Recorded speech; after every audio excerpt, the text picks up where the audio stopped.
This week on the Three Rings podcast. Spotlight isn't an effective way to cast? Is that what we're saying? I would say Spotlight isn't an effective way to cast, but I would extend that into just the current casting process isn't an effective way to cast. Welcome to the 22nd episode of the Three Rings podcast. My name's Stuart Bishop and I'm here with my fellow director, Bailey J. Muir. Before we get going, subscribe to the channel, treat us with a little like on the video, and turn on your notification bell so you know all about it next time we come back. This week's topics are: following actors' reactions to a tweet by Stuart, we discuss the ramifications of casting directors receiving over 7,000 applications. And then we share our thoughts on who should be the next James Bond, following recent speculation. Easy, Bailey. Yo, how's it going? I'm doing good. I want to straight off the bat say a little disclaimer. We were both really ill. The last one, I've watched it back, and I look rough as hell. You don't look rough, but you were feeling rough, weren't you? Oh god, yeah. I don't think it's the last one. It was the one before that. We were all right with Ikers, weren't we? Yes, we were. Yeah, yes, we were. It was the one before when we were covering that Brit Awards stuff. Yes. I was feeling awful. Oh. I don't know how you couldn't see it on the video, honestly. Well, I don't know. I suppose this is where you were meant to just go. Well, no, Stuart, you didn't look that bad because obviously No, I said Stuart, you looked horrendous, man. I felt horrendous. My face was all puffed up. I just had like basically the end of 3 weeks of builders, having dust and stuff like that. So yeah, I wasn't able to work out. I wasn't able to do anything. I've got a beautiful, amazing bathroom now, like with gold taps and everything. But yeah, it was traumatic. You know, what was your excuse? I was literally just ill. No idea where it came from, but that's that really. But I'm all right now, so we go again. We go again. We do, and exciting times. Now today we've got two good topics. One is very industry based, and one is massively entertainment based, really. But let's go with this. It's unbelievable, really. It's a tweet that was made by a casting director. Why don't you tell our viewers exactly what's happened? Yeah, so a couple of weeks ago, Sue Odell put out a tweet regarding a casting process that she was in the middle of. There were 6 roles on this casting process, and within 24 hours, she'd received 7,069 applications for this casting, which, without even running the maths on, is just a crazy amount of people for 6 roles, right, Stuart? When I saw this, I just could not believe it. There's so many parts to this, because it's like there's the casting director sort of thought process of putting this post out. There's the actor's reaction to this, and then there's what we call in between the lines, which we're going to dissect and give our 2 pence worth. But let's take it from. What do you think? Do you think we should talk about the acting side of this, of their reaction first, or Sue? Well, it's her tweet. Let's go with her. So, as a casting director, would you put out a tweet like that saying that, and why wouldn't you?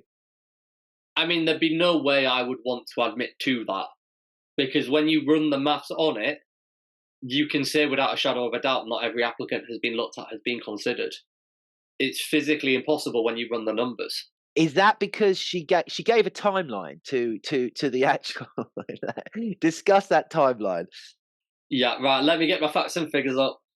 So, the original brief was sent out at 5:15 on the 13th of March, and closed for submissions at 2:00 the following day on the 14th of March. Is this through Spotlight? Yes. Okay.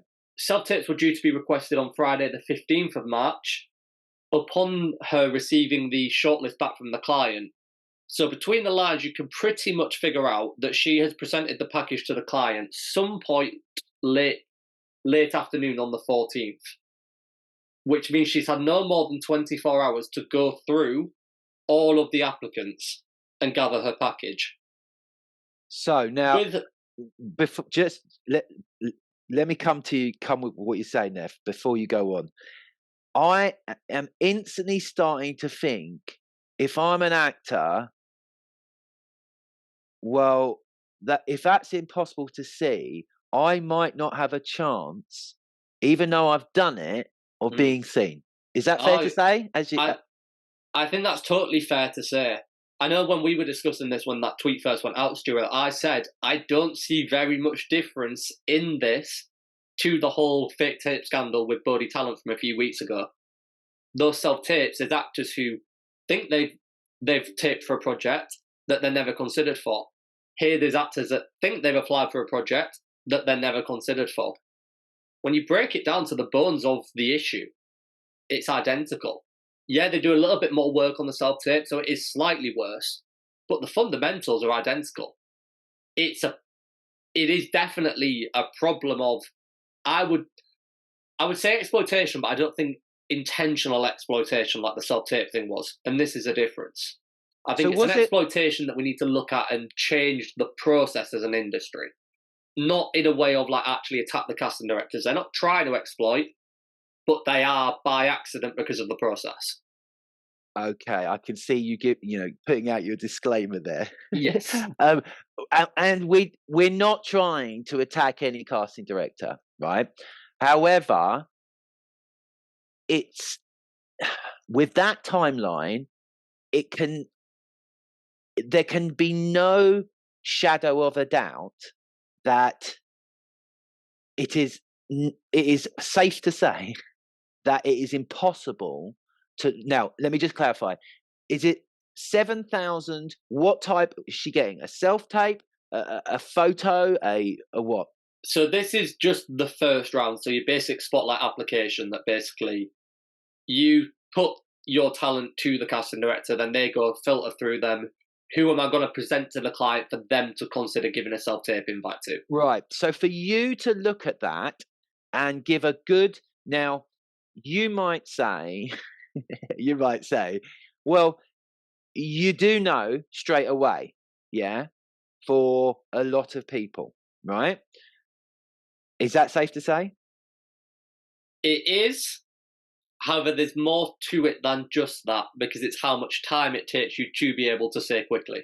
Right. Okay. So, so let's say there, it's not all 7,000 applications that are not getting seen at all, or will be brushed aside within a second. I know if I'm looking at, let's say, a brief, and they want a blonde dancer, and then I'm getting some applications where it might be the person is mixed race or has brown hair or is a guy or whatever, I can go straight away. Yeah. Now, but these aren't coming from open applications, are they? They're coming from agents. Well, it could be from agents or talent, because obviously Spotlight, if they're a talent without an agent, they can submit. If it is an agent, they can also have their options open. So some talent will be able to submit themselves even though they have an agent. Some of them will only be submitted by the agent. It depends how the agent is set up, really. But you're probably thinking, what the percentage of these people are probably completely delusional, and would be completely wrong. If you think of when we do castings, what I'd estimate 10-20%. As much as that? Yeah. Right. Okay. Yeah, but based on our processes, 10-20%. Because what I'm trying to do is just kind of drill down into that sort of 24-hour period of the possibility of how many you could actually really look at, and go on. So this will be nicely supported by the next bit of stats. So let me give you one, because it'll keep you rolling. With at least 7,069 suggestions, because that was at the time she put out the tweet. No doubt that tweet has triggered more people to apply as well. This means the casting director would have to, on the basis of them only having 24 hours on this, they would have to look at 4.9 people per minute, with no time factored in that for them to actually eat, sleep, etc. So you're literally saying basically a person every 10 seconds. I'm sorry, but Spotlight takes longer than that to load. Do you know what I mean? There's no way. There's simply no way. Okay, so in that case, we can conclude that every single person who applied for that, bothered to send through their profile, or their agent sent through their profile, did not get seen. Without a doubt.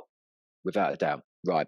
Now, we're not dispersing any kind of, well, you're a bad casting director, or you should, it because why did she post it? Let me get to that. Let me ask you that. Why did she post it? Do you think, in her perspective?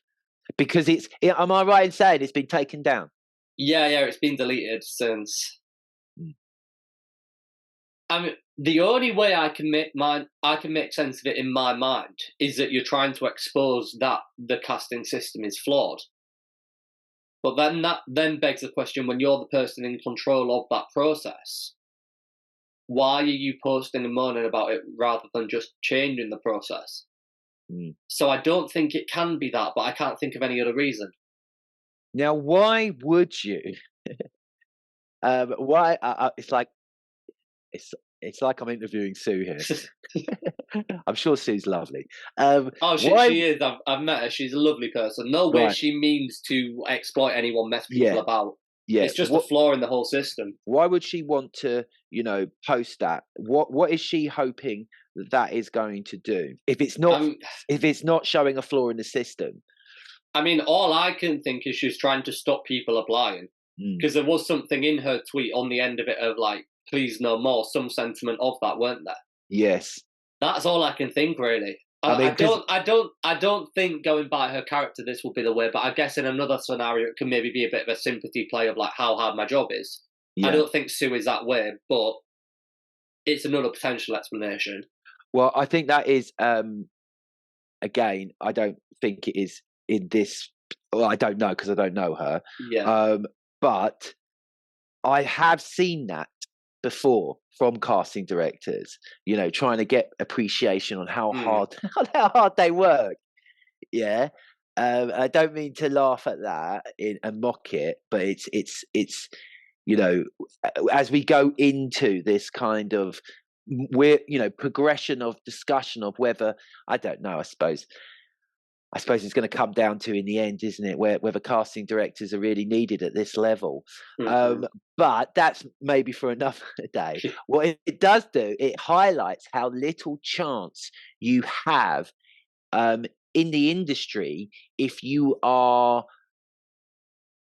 putting your eggs all in one basket and you are just relying on Spotlight, and you think if you think Spotlight is fair and equal and a good platform for actors, I think you should go back on some of our podcasts, and you can, where we've stated facts and figures and just how little chance you do have. I mean, to give you a fact and figure on that again, go on. By the number of submissions, theoretically, each artist had 0.08% chance of booking the job. Yeah. And I'm sure for a lot of them,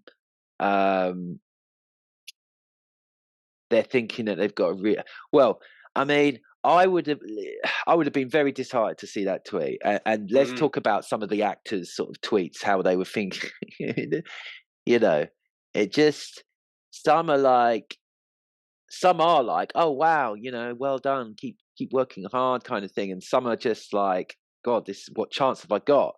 And some are like, some are unbelievably like, well, I'm going to send mine as well. Yeah. Like, but I mean, I saw one agent put out a quote tweet to it. I'm paraphrasing because I can't remember exactly, but it was something along the lines of like, next time you're called in for a casting, here's proof how big a deal that is. And I'm like, actually, is that proof how big a deal it is, or is that just proof that you got lucky? Yeah. Do you know what I mean? Because really, when you think of it in those numbers, it's like, okay, if I'm going to try and approach this logically, I've got to be one of the first 100, one of the first 200 to actually even be looked at. Yes. Actually, is it more just a case of you've got in early than it is you've really been chosen because you were the best in 7,000? I don't think that is actually reality. I don't. I just can't. I can't compute. Computer says no. My brain can't get my head around the fact that 7,000. I mean, So it's like literally like, because of the numbers, you could have like George Clooney sat there at number 7,050, be like, hey, I'll actually do it for free because I love the look of this. Yeah. And you don't even know George Clooney applied and you could cast him because he's just lost in the haystack. I mean, God, it's right. Okay. How are they receiving those 7,000 applications? Through Spotlight. Right. So it's coming again. There could be more on email, which is a whole other extra thing as well. But so it's just a case of her going to have to look in her sort of thing. Yeah. Think of it like a dating app, essentially. Like, not exactly, but the same sort of thought process as swipe left, swipe right. Yeah. Yeah. I mean, I suppose if it is like Tinder. How quick? Okay, how quick can you do it? Because if it is, maybe you could cast 7,000 because I mean, it would just be the thing is, if you think of it in a dating app sense, you're swiping through based on who you find attractive. Yeah, so that's a lot easier. Here, you're actually considering, does this person fit my character? Yeah. If that's a maybe, I need to have a full look through. I need to check credit. If that is leaning towards a yes, I need to watch a 3-minute show reel. Like, there's a lot more to it than swiping on a dating app. So what we're saying, Spotlight isn't an effective way to cast? Is that what we're saying? I would say Spotlight isn't an effective way to cast, but I would extend that into just the current casting process isn't an effective way to cast. Because really, if you don't have those 7,000 applicants coming through Spotlight, you're going to have, 5,000 through on email, and that's still not much better in itself. For me, it poses a question about whether we should be doing casting searches. Well, how far are we going to go into this conversation today? That's the question, isn't it? I mean, I think let's go right in, because this is just such a great example with the facts and figures to lead us into it. It's backed up having the conversation today. Because it's like, what are we saying? We're basically saying that casting directors. Do you have a nice way of saying what we need? What we're basically saying? Because I feel like I'm going to say something which is going to be offensive. Yeah, I mean, I don't know if it's a nice way of saying it, but I'm willing to say it. Which is basically, if you're going to pitch as being the expert on casting, then you need to act like the expert on casting. And I don't say that to mean you aren't the expert on casting, but by having to search for people, you're not showcasing that. How can your client take confidence in you going, here's 50 people, you choose? Your client's coming to you wanting to know who to cast. We are now just talking about casting directors in general. Yeah, let's park the tweet. Let's park the tweet, because I don't want Sue to be thinking that we're just talking about her. Yeah. We're talking about casting directors in general, basically. Does it make sense? And the answer is obviously no, to be for 1 or 2 roles looking and receiving 2,000, 3,000, 4,000, 7,000 applications. Not at all. And this is where I say the problem with the casting search. Doing this on a job-by-job basis, I don't think is effective. I'm going to draw parallels to the episode we did with Rick Gia, the artistic talent scout of Cirque du Soleil.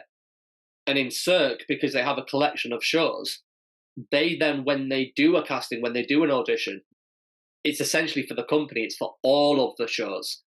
And then when the right thing comes up, when, let's say, the Michael Jackson show needs a new person, they have a database that tells them, these are the people we've seen and liked. Who should we call? I think it needs to be the same thing. Like, I wouldn't have a problem with the casting directors doing a generic casting where maybe once a year they pull in the artists they like to check up on them, see what they are, and just reassess their marks on the database. So you're saying they should know. They should know by having that data and those profiles somehow in their own database. Yeah. Well, this is it. If you see Stuart Bishop on a casting tomorrow... But doesn't that then make them an agency? Yeah, it does. I mean, this is on a whole spiral, but there's a very, very fair argument that a casting director and an agent is the same thing, other than their financial flow. Yeah. We'll go there in a minute.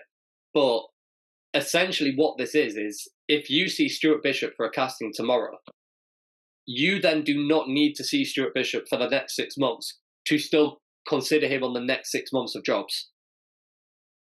Because you've seen what he can do. And if that casting weren't memorable enough for you to know, Stuart Bishop shouldn't be booking any jobs.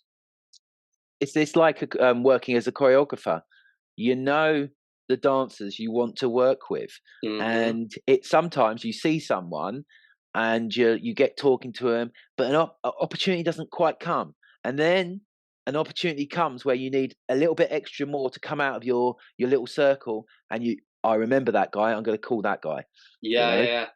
Well, this is it. The people who you remember are the people that you should keep on the database and look to cast. Yes. For example, if I draw parallels to our agency auditions back in 2022, all the people we took on because they stood out. And to this day, 2 years on, I could still go through, I could tell you which audition we signed them in, what they were wearing, where in the room they were stood, because they stood out, because they were memorable. Yeah. You should be able to do that. So I think there's also a problem when you see Stuart Bishop for every casting every week. Can you stop using my name, please? Sorry. When you see the same person for every casting every week, you start to lose track of how memorable they are as well, because you're just used to seeing them. Yes. They no longer stand out. They blur into all their other castings.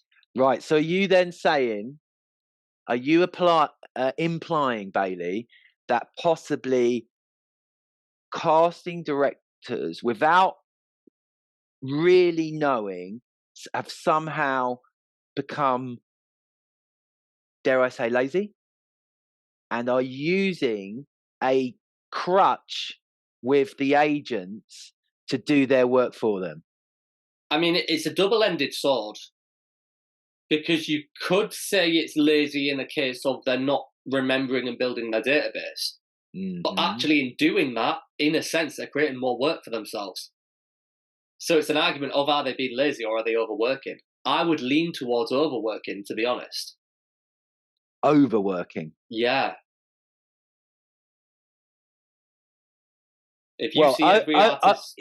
overworking in a sense of the actual initial underworking, getting other people to do the work for them. Overworking, having to go through 7,000 applications. Yeah, for sure. Yeah. And this is it. Just because the agents submit all the talent doesn't actually mean that the casting directors aren't spending time on it. To be honest, I think the casting director would find the talent quicker themselves. Yeah. Well, I mean, look. It'd almost be lazier to do it the other way around. But I don't think that's lazy. I think that's being effective. Yeah. You need to know, if you're a casting director, you should know who the best talent are. You should know, that's your thing. Well, this is the thing. They do. They do genuinely know if you talk to them. Right. But they just don't seem to I know that level of authority. I know where you're going here. I know where this is leading. This is leading to some kind of woke, some kind of, not wokeness, but like where we're having to be so, are we okay? Are you okay? Right. What you need, one person, right? I'll give you multiple versions of every single United Colours of Benetton, every size, every look, everything, because I don't want to offend one person. Yeah. Well, this is it. It's a fear of being assertive, essentially. Oh, yes. It's like, really, you need to actually be going and being like, this is a person I think you should cast. Here's the reasons why. Yeah. Do you want to cast them or not? And if they say no, then you go, okay, no worries, I've got more. How about this person? Second place, sell them. Actually, when you go and you go, here's first, second, third, fourth, fifth, sixth, all at once, you can't then effectively sell any of them. No. It's like going in a restaurant with a menu which is like so vast, and the owner's like, oh, look how much choices we've got. But people they lose money because people are standing there spending 10, 15 minutes ordering, as opposed to the place next door, which are just coming in, literally queues are going in and out because they've got 3 items on the menu. I'll have that, I'll have that, I'll have that, boom. That's it. And if you think of that in a restaurant sense, as long as the restaurants both look nice, actually the restaurant with the smaller menu, you expect to be better at the food on that menu. Yep. It's the same principle. Mm-hmm. In theory, the less talent you present, the better that talent should be, and therefore the more assured that the client should be to go with the talent you're telling them to go with. Yeah. At the end of the day, if you're a casting director, they're coming to you because they want an expert on casting. Present as the expert, work like the expert, because they are the expert. And if it's background as well, for example, on, I suppose, what they call hero roles, on the main roles, you don't need to consider 7,000 people. No. You're looking for the top people in that little field for that role. And this really, is it. Go on. Like pre-casting, if you ask the casting director how many applicants they want, they are not going to tell you 7,000. No. It's a pure accident that is the amount coming in. But this, again, is where the whole process is just completely off. Then there is a suggestion you could throw out of like, okay, should Spotlight introduce a function that casting directors set how many applicants they want, and then let's say they've set it at 100, Spotlight just doesn't let anyone submit after the 100th. But then you could end up, like I say, often 10, 20% aren't right. Suddenly you've only got 80 people you can consider, and that might not be enough. I mean, depends how many roles. 2 things. I think couple hundred applicants is always like, oh, we've got abundance here. I always think if you can get 100 and you're looking for 1 or 2 people, beautiful. Even that is too much. I think that's it. Because when you bring it to the talent level, if you've got 100 people for one role, every talent has a 1% chance of booking. Well, then it weren't effective for them to submit. Yeah, if you consider 100 off your own database, totally cool. But if the talent or agent have taken the time to submit, then it's wrong. Yeah, but still, that's for some role which isn't really that majorly important. If if let's say we created a film right now, we would go, right, well, who do we want to play the lead? We want this type of person, and we would pinpoint. So it's like, well, let's see the best 10, 15 who are who's like Brad Pitt. Not as expensive. Oh, wow. Interesting. So where do we go from here? I mean, it's fascinating because there's 2 aspects to this. There is the casting directors, whether they're working correctly, whether they're working effectively, whether it's even needed at a certain level, and whether they are really just agents or whether they should be just agents, and then there's the acting side of it all. As an actor, why would you look? I mean, some people looked at that tweet, going back to the tweet, going, congratulating on them doing hard work. But it's like, if I was an actor and I saw that, I would be pissed. Because what we're talking about here is to be able to become a bit more effective through Spotlight. You got to really introduce more and more filters for the casting directors, because you got to protect the casting directors from this happening. Yeah. But the more filters you're bringing through, the less people don't.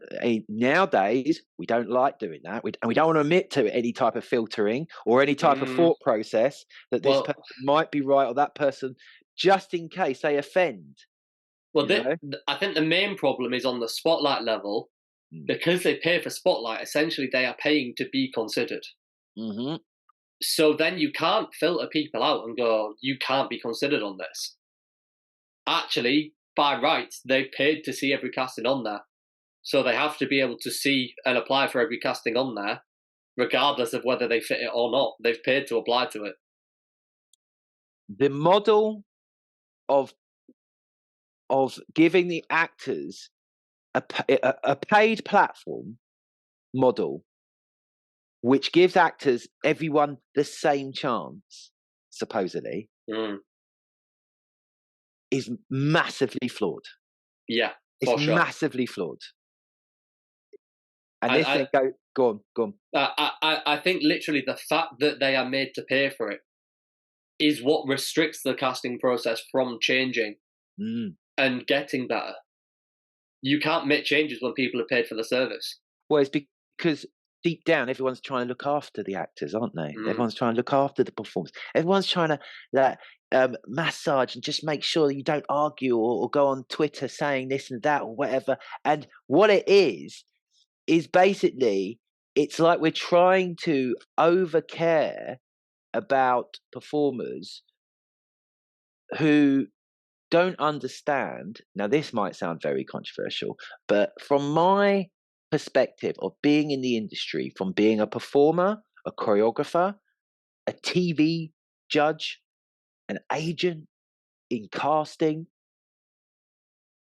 it's only the performers who've got a chip on their shoulder, who have got some kind of, everyone's out to get us.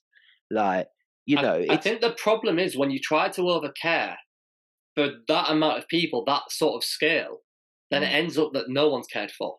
That's the problem. Yeah. I mean, you've tried to care for everyone by going, okay, everyone can be considered. Yeah. But then you've got 7,000 suggestions and then you can't look at them all, so then you haven't cared for them. And there's a reason why out of that 7,000, possibly only possibly 10 or 20 might make it. Yeah. Because majority of people, quite possibly, and I'm not individually pinpointing on anyone, it's up to everyone to have their own dream and desire and but majority of people aren't talented enough, would be better off getting, and it's not for me to tell them to do this because I don't want to piss on anyone's dreams or anyone's parade, but we've created an industry for the people who are never going to work. That's what we've done. We've created products, platforms, fucking t-shirts, everything for these people who will never ever work. And they might get a little bit of satisfaction from moaning about it on Twitter or X. That a lot of people just live for that. If they put as much energy into what they say and complain about on social media into actually their profession, maybe they might actually get a fucking job. Yeah. I think what we're looking at basically is the misuse of technology. Yes. Now, I'm going to compare it to a quote that's more about society, but I think the same thing applies because it's a technological level, which is this whole quote of, I'm trying to consume the entire world's information with a brain that was made to pick up berries in a forest. We're not built as humans to work in the way that we sometimes use technology to allow ourselves to work. And that, for me, is a spotlight system. You're trying to consider more people than you could possibly know in your own professional network. That's not effective. Technology can assist us, but that is using technology to your detriment. Whereas a database system then allows you to just log your network so you can keep on top of your own memory, essentially. And therefore, actually, it's still naturalistic. It's a technological extension of nature, not a complete warping of nature. Spotlight warps it. Having your own database internally, that is an extension to yourself. Spotlight isn't. This is a real difference for me.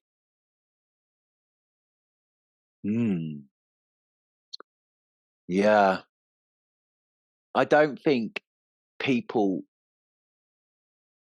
I think there's a lot of people who wouldn't like what we're saying here, Bailey. Oh, for sure. I think this is a problem. As humans, we don't like change. Why do we highlight this? We're highlighting it because as people within the profession, within the entertainment industry, we are always wanting to be able to help performers. Well, not just performers, anyone within the industry to be able to try and find a better way of working. Now, we're not saying that we've got the ultimate plan. However, behind me in a little box is the ultimate plan. Shut up. No, but it's so we're here, we're having these conversations because we care. We're not into gossip. We're not into slagging anyone off. This is why we don't want Sue to take any offense, because if you think casting directors, they are working and thinking a certain way. They're not thinking that this is perhaps detrimental to the acting. It's the acting profession, really, isn't it? I suppose. Well, it's just the whole performance. Well, yeah, because it spirals into the level of rejection. I mean, if you've only got 6 people and you had 7,000 applicants, that's what, 6,994 rejections. That's not healthy. No, that's a spiral. Well, I mean, it's not healthy when it's happening all the time and all the time and all the time, and people are just thinking, well, this is the way. This is the way. There isn't any other way. Of course, there is another way within the entertainment industry, and that is to become an artist, not just be a worker. Not a worker bee. You've got to become the queen bee. You've got to be able to find your artistry, so you don't have to depend on going to these, castings every week and auditions for other people. You have to create the magic yourself. This is going to go on and on, because we've started the discussion with, we should put the link down below, the Spotlight scandal. When the Spotlight had their premiere membership scandal, it started from there, but we've been talking about this for ages, and it's there's going to be a head to it, because Equity are taking Spotlight to the High Court over whether performers should be paying. They shouldn't be paying. This type of platform could exist, but it shouldn't have a monopoly, and it shouldn't be charging. And I think this is where there's an issue with them paying for it, but equally there is just an issue with having the platform, because that platform is what is warping the casting process, whether they pay for it or not. And you, like I said, 6,994 rejections. You've still got that amount of rejection whether you're paying for that platform or the platform's free. There's still a fundamental issue. Well, I agree with taking down the whole Spotlight, making people pay for it, but I think there's wider conversation around just taking platforms down, which would take another hour to talk about. So this is where there isn't a legal challenge either. It's more something that just needs to be done as an awareness from the industry, which is really why we talk about it. Yeah, because it's something we can only change internally. It's not some mass legal exploitation. It's just a case of morally, ethically, this isn't correct. This isn't treating people the right way. There is a better way to work for all of us. It just, for people, for actors not to see that and go crazy. But they're all scared. They're all scared. They don't want to go crazy because they don't want to upset the casting directors. They'll attack the agents. They'll attack the agents, but they don't attack the casting directors, which is very bizarre. I think it's due to the amount of them. Because I'm going off the top of my head, but I think the stat is there's around 350 casting directors in the UK. There's around 3,500 agents. Yeah. So you can afford to have agents not like you. You can't afford to have casting directors not like you. Because also you can change agent.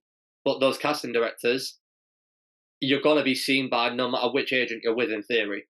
Even if you're on your own, you've still got to have that casting director on side. Yeah.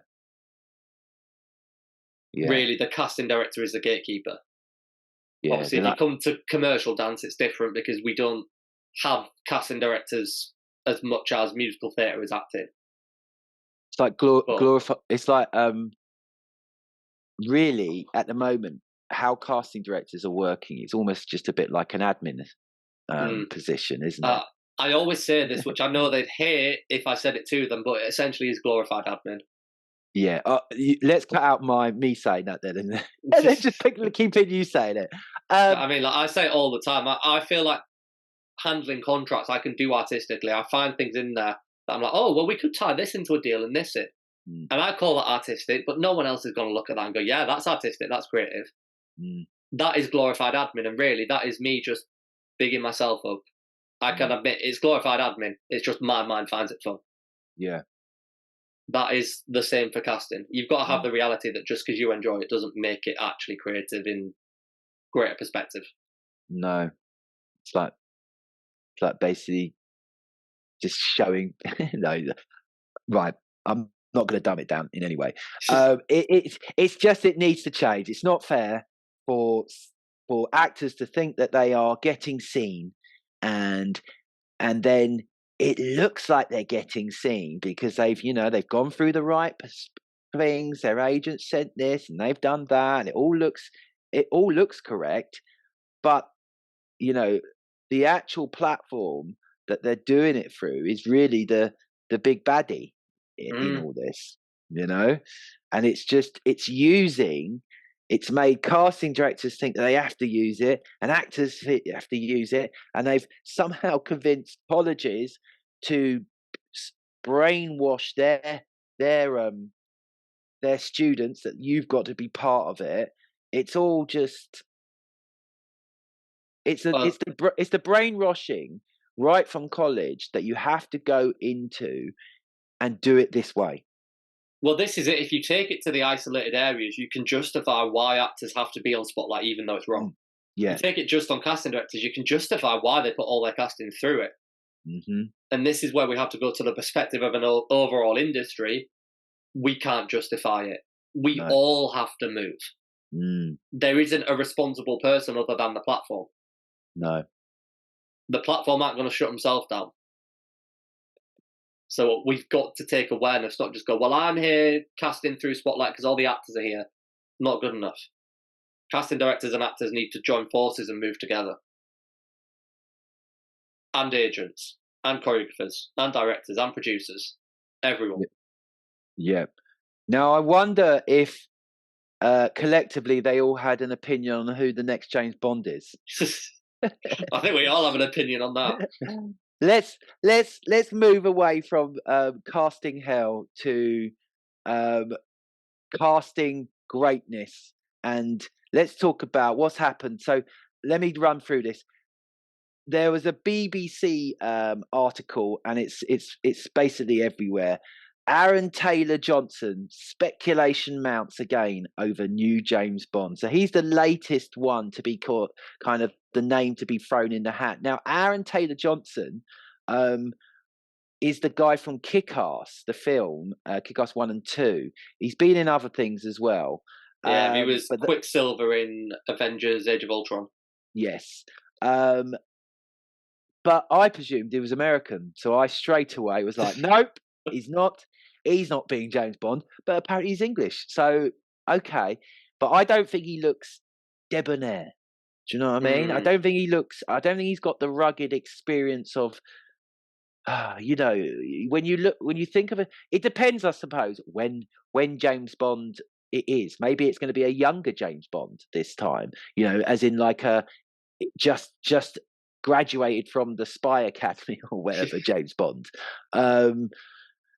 What's your initial opinion on Aaron Taylor-Johnson? And then we'll go through the runners and the riders in this race. I mean, I'll be honest, I don't feel like I've seen enough of Aaron Taylor-Johnson to actually say whether he'd be right or wrong for it. Could be a good thing. Yeah, and therefore, off the top of my head, I lean away from it just because he's not my natural thought. But I don't say that to suggest that he wouldn't actually be good in the role, because I simply don't know enough. Mm-hmm. I mean, my mind still goes to Idris Elba, even though really that is like a 10 years ago dream casting. I'd still love to see it. I think it'd be ideal. It's interesting. We'll come back to Idris, because I think there's a whole talk there about interesting thing there about race as well. Whether James Bond, whether people will accept, a difference, whether it's different in color, different, maybe Jane Bond, I'd love to see that. Let's come to that in a minute. So these are the runners that are being chucked out. Now, this is the first one is my I suppose, favourite in looks wise that I would think would be a James Bond, Henry Cavill. Yeah, I think he would be perfect, wouldn't he? Well, if he's good enough for Superman, do you know what I mean? Yeah, yeah, and he literally, like, when you see like a typical ex-army kind of guy getting promoted up through these like higher ranks, Mm-hmm. he is literally the stereotype of how that would be like portrayed in a cartoon. He's playing. He's in Argyle at the moment. Yes, which is like a James Bond sort of character. So yes, I it's whether he's got the ability to go. I've never seen him in anything but the super. I've not seen him in that many things. But it's whether he's got the ability to go dark if need be. Do you know what I mean? I get that. Next one is James Norton. Now, James Norton looks very like he's got something in his mouth, and he's very posh, and I could see him playing a Bond. He reminds me of a Pierce Bronson. What do you think about him? I mean, similar to Aaron Taylor Johnson, I don't really know anything about him, to be honest, so I don't know whether that would be good or bad. Which I think sometimes not knowing anything is a good thing. Yes. And like, if you look at Daniel Craig, like, I didn't really know much of Daniel Craig before James Bond, but he was brilliant in the role. Yes. Sometimes that can help. Like, you certainly wouldn't want to put like Daniel Radcliffe in it because you're still going to see Harry Potter, like we were discussing last week. Yeah. Do you know what I mean? Sometimes not having other attachments is a good thing. So, next, other ones that have been sort of linked about Tom Hardy, Chris Evans. I don't think Chris Evans. No. Tom Hardy be cool, but Chris Evans, you can't put an American as James Bond. Yeah. It just doesn't feel right. I don't know if Tom Hardy is too big already. Do you know what I mean? Or I don't know. Could he take is he going to be as willing to be, part of the Bond, franchise and doing everything? I can see him getting annoyed by it. I mean, I think it'd be a good career move for him because he's done a lot of great films and he's very respected, but he still doesn't really have like a defining role, which now is really the best time for him to get that defining role if he's ever going to. I think Tom Hardy fans would probably be disagreeing with you there with the amount of. I mean, he's done defining role. Yeah, I know what you mean. I mean, he's been in some massive films. I mean, but nothing that you naturally think Tom Hardy. This is his character. Yeah, He doesn't have that. He doesn't have that Daniel Radcliffe, Harry Potter, Robert Downey Jr., Iron Man. Yes, no, he doesn't. Venom.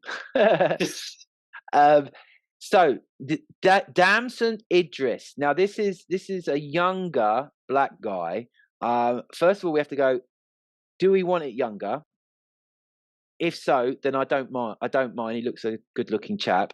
But I will admit, years ago, when this question came to me, and I can only see it as, I don't know. You could call it prejudice, racism, and I didn't mean it to be like this. But years ago, when I was younger, I was like, no, James Bond must be an English person, and he has to be like a white. And over the years, I've come to the conclusion, well, I suppose, no, he doesn't. Do you know what I mean? I don't know what Ian Fleming's original thing for, I don't want it ever to be anything changed. Because how I changed was when I got into Luther, yeah, like you, and loved Idris Elba, and I was like, yeah, he could be. He could be a great James Bond. Now, I think he's possibly too old now. That's my thing with it. Yeah, Damson Idris, I haven't seen him enough to comment. Unfortunately, I wish I'd have. I suppose because we've now used him to move into Idris, I should have really researched it more. But it begs this question of should characters be left alone, and or is it okay for every type of character? Because, for example, the character Shaft would traditionally be played by a black actor, or could you have a white Nelson Mandela? No, people would go crazy. I think. I I think it depends on the makeup of the character. Yeah. Is there anything in that character that defines it has to be this, it has to be that? If not, it can be anything. There's nothing in James Bond that says it has to be this, this, and that. No. The only thing is really it has to have an English accent. Yeah. And he's not a historical figure. So yeah, English accent. He's got to be English. He's got to be English. He was an English spy. So, I mean, I guess when I say that as well, there's more to that as well, because does he even have to have an English accent as just a representative accent of modern Britain? I think this is where actually the main thing we'd be against is hearing an American accent. Yeah. I don't think you necessarily want that like posh upper lip British accent. Well, it depends when it's set, I suppose, isn't it? If it's going back to being set in, a more of a, well, I don't know. I mean, I suppose it depends where they go with it, because a younger James Bond would that be set in the 60s or 70s?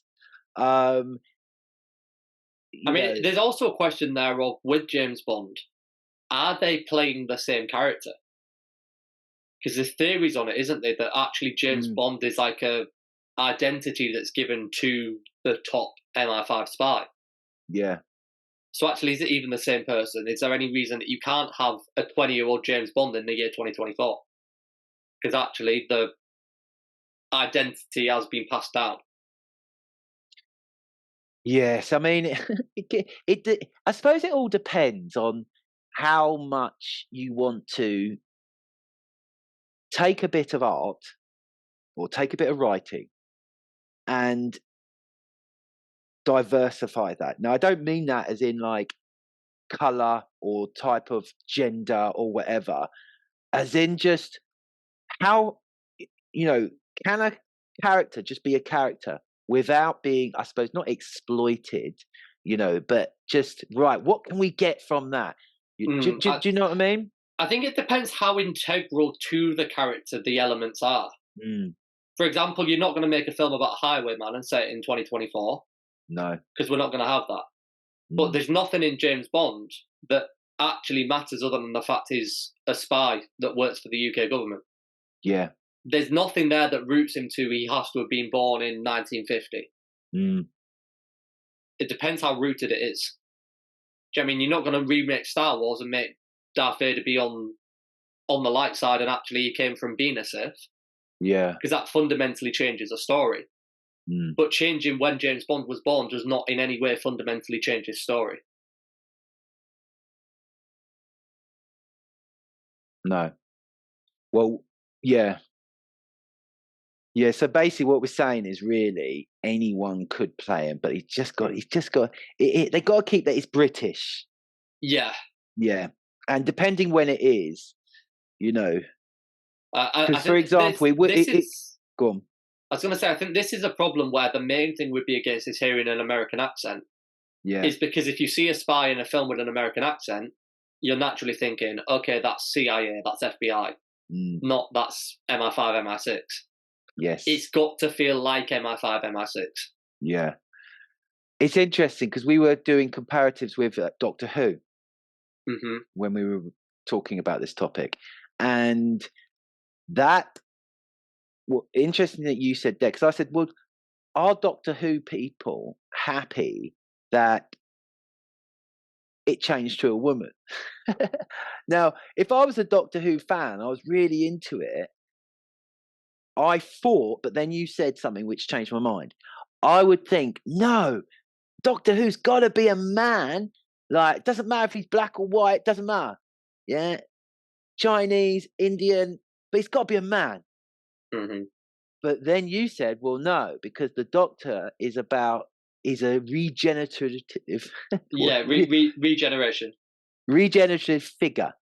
So he could turn into anything.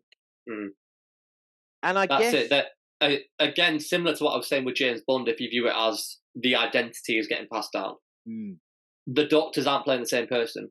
Yeah, Christopher Eccleston's Doctor is not the same as David Tennant's Doctor, and that's why the two of them are actually able to meet. They share a title, not a character. Yeah. It doesn't matter what it changes to. And I understand that, and I get that. Yeah, I guess it's back to what I was saying. It's about what's fundamental to the character. What's fundamental to Doctor Who is this is someone who goes through time and has a TARDIS. Yeah. That's it. Anything else you can change. James Bond, spy for the UK government. Anything else you can change. Yeah. I mean, it makes sense nowadays to be as controversial as possible, really. You know, it does. Do people want, you know, a carbon copy Daniel Craig? Probably not. You know, maybe some people might be harking back to, in my head, I would love to see a more James Bond kind of thing, you know, the original. But would anyone watch it because it's already been done? Maybe. That's the thing. You'd probably like it for 5 minutes, but then you're going to go, but the originals were still better because they're iconic. You're trying to copy it now. By the time you're watching it, you're probably like, actually, I thought I wanted this, but I didn't. Yeah. You want something new. You've got to be able to present, I suppose, people who fit the brief, who could play that type of character. And I guess any actor probably could. But this is where, similar to what Iker was saying last week with EastEnders, really a character like James Bond, you would shape to the actor, I would say. Do you know what I mean? Like, let's say you cast Tom Holland as James Bond. He's not your natural thought, but to be honest, he could probably do a good job of it, but it'd be a very different James Bond. Yeah. Suddenly you'd be bringing way more comedy into it. But it would work. It'd be different. It's a new story, a new approach. It'd sell. Yeah. Think Chris Pratt in Jurassic World. Very different to the original Jurassic Parks. Works because it's different. Yeah. No, I get it. I guess it's also, you know, I would like to think and hope that anyone who does get picked gets picked on a talent basis, you know. Yes. Hence my change of, like, and I guess it's much easier for a younger person to accept things from the past just being changed, you know. Older people, I think, are the ones who are less accepting because they've grown up with that character, so they feel more, you know, more to it, and it's coming to terms with, well, in this day and age, you need to, well, they want to get as much out, money-wise, out of one character. If you create something, it doesn't make money sense to keep it as just that. You gotta, right, we can find a million ways to change this and be this, and eventually, you know, the dream, I suppose, is to create a multiverse of whatever, you know, whatever your character is from, you know, whether it's a collection of books like Harry Potter or Lord of the Rings, something that just stays on its own, in its entirety, is not financially, I suppose, you know, it might be pure art. Wow, there's only one of that. It's that argument with J.R. Tolkien, isn't it? Would he be happy with these programs being made, which is carrying on the story of his writing? Yeah. Well, this is where it becomes like corporatization of the actual intellectual property, isn't it? When you look at like those Marvel franchises, like, it's huge. I think I've said this quote in a podcast before, but which director was it? I can't remember who, but one of the big directors once said about the Marvel films that it's great cinema, but it's not great filmmaking. He called it the theme. Scorsese. Yeah. He said the Marvel films are the theme park version of a movie, which I think is very accurate. You're never going to have You're never going to have a Wolf of Wall Street 2. It doesn't make sense to extend it. But the Marvel films, it makes sense to extend it, but eventually people are going to get bored. Yeah. it loses the iconic thing of the first one because you did too much and allowed people to get bored. Yeah. Wolf of Wall Street will always be seen as a great film because it was allowed to be isolated and seen as iconic. I hope there's also the hope of, obviously, when people do change characters, and I think really I'm talking about if they were to say, right, James Bond is now Jane Bond. I know you'd be quite interested in seeing a series of that or something. But when they do that, it's you just hope that the decision hasn't been made with a woke agenda sort of, in mind. Yeah, when you look at the whole Snow White debacle, it's like, go on. For me, like the James Bond thing, I want to see it because I read the books at school. Right. So it'd be cool to see on screen, but I don't want James Bond to be James Bond. I feel like it should be done as like a spin-off to James Bond, that then we have another. Then in 5 years, there can be a crossover film that's James Bond and James Bond working together. Yeah. I don't think that means we should actually get rid of James Bond and the next James Bond is James Bond. I think that would be the wrong move. I think we should have both. I suppose it's as people forget, care less, people think, right, well, we can just change that. Do you know what I mean?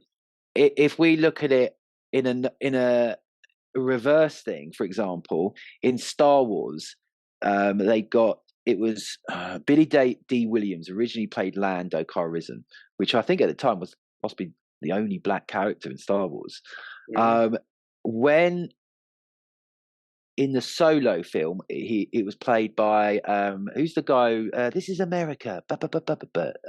Childish Gambino. Yes. Yeah. Now, if a white guy would have played Lando Calrissian, in Solo, I would have gone mental. I would have been like, "What's going on, Lando?" So it's a familiarity and a love for the characters that sometimes, which can sometimes people go, "Oh no, you don't want a woman to get it, or you don't want a man, a black person to get it, or whatever." It's for an older person like me, it's a love of the characters. So it's hard to lose a character to then your perfect image. I mean, it's good to highlight that way you feel about Lando is exactly the same way that you used to feel about James Bond. Yes. Because the Lando side wouldn't get spun, but the James Bond side could very easily get spun. You're but right. It comes from the same place. Yes.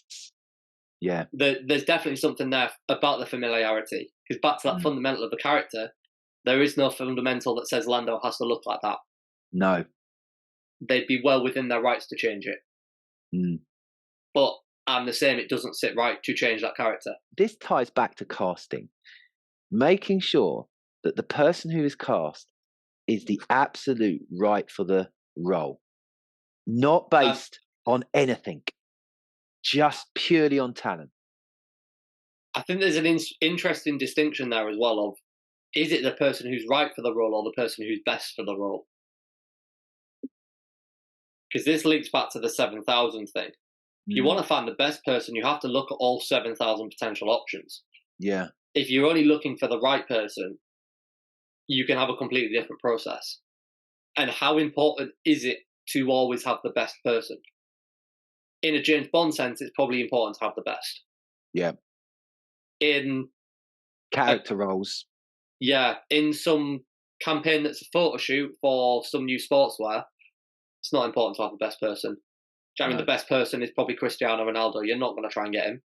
No. It's not always that important.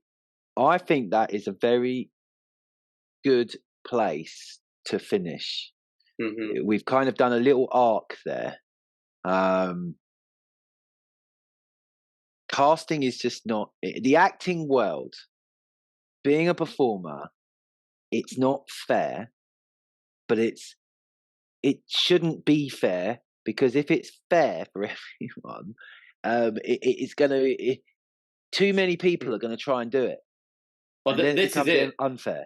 Yeah, because we're already in an oversaturated industry, making it fair for everyone means no one's got a chance. So it's just unfeasible. If we're going to make it fair for everyone, we might as well all just stop now because none of us are going to succeed. Okay, the only other way is to start to look at ways to get people out of the industry, which I don't think is a route we want to go down. Okay, then. Right. Well, to finish off, then let's give a definite. Who is your favourite to become James Bond? Then. I mean, my favourite isn't even on the list. Oh, go on. Why has his name just completely left my mind? For God's sake, because he's obviously not a good role. The guy from Saltburn, not Barry Keoghan, the other one, who's in Euphoria. Can't think of his name. Well, you give yours and let me get IMDb up. I will do. Well, what I do know is if he was in Euphoria, he'll know my friend Sydney Sweetman. Sweeney. Really good friends, aren't you? Yeah. Right. So. Jacob Elordi. Who? Jacob Elordi. That'd be my pick. God, never heard of him. Phenomenal. Is he? Yeah, phenomenal. Very young. How old? He'd be 22, 23, I guess. Right, so it'd have to be a young... If you're going for a young James Bond, then I will then go for an older one, and I'll say Idris Elba then. Go on. I'd love to see it. I really would love to see it. It'd be... I'm just thinking of how he plays Luther. I can imagine he'd be like a fucked, old, knackered James Bond version. Do you know what I mean? Who's just like, they find him like, he's like on a deserted, like a tropical island somewhere at a bar. Do you know what I mean? And he can't be bothered, and I mean, I think there's a. They bring him back in. Yeah, go on. I think there's a shout as well for the grime artist Kano. Who was you talk about this, yeah? Yeah, who was Sully in Top Boy. Phenomenal actor. Literally, until me and Stuart were discussing this topic yesterday, I didn't realise the actor was the grime artist. I thought they were two separate people. But he's a phenomenal actor. He really could do it. It'd be cool to see as well. I've never watched Top Boy. Oh, you've got to watch it. It's incredible. I've been around, funnily enough, Ashley Waters, quite a few times in my career, where he's either been on set with doing music for music videos that I'm choreographing. He's come to visit, or I've seen him. He must live round in North London, because I've seen him many times getting out of his car and I've been at events where he's at. I always think he's quite scary, actually. Like, I don't know whether I'd want to, I've never signed up, but you're saying so. But Kano, I don't know. Idris, honestly, for me, older version. You're going for your mate from Euphoria. Yeah, Jacob Elordi. And then if they go for an old debonair type, I'll go for not old, but like as in more of a classic. I'll go for Henry Cavill. Yeah, I could definitely see him being the one cast. I think if I was going to put a bet on, that's where I'd go, even though it wouldn't be my first choice. It's interesting that Jason Statham doesn't get a mention. I can't see him playing it. I don't know why. I just can't see it. Again, it's back to there's no reason why not, but it's just personal preference, isn't it? It is. There's a person online who does a impression of him in front of him on a podcast, and he says there's two words, but I can't remember the two words. And if you say these two words, you sound like you just become Jason Statham, by saying those two words. It's something like what and mean. Like, what do you mean? So you have to say it like that or say, and then you talk like Jason Statham. Anyway, so before we go, I just want to say about our. If you haven't already, check out our guest ones, which are in the past we've had. Our last one, Ike Hilmy. If you are if you are an actor, you want to watch that one. It was just such a great episode. Daniel Hayden, Charlie Bruce, and many, many more. Do check them out.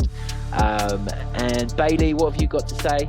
Yeah, so before you leave us, subscribe to the channel, give us a like on the video, you must have enjoyed it if you're still here, and turn on your notification bell so you know when we're back, hopefully with a guest episode next week. Thank you all for watching, thank you Stuart, and we will see you next week. Laters, dudes. See you, everybody.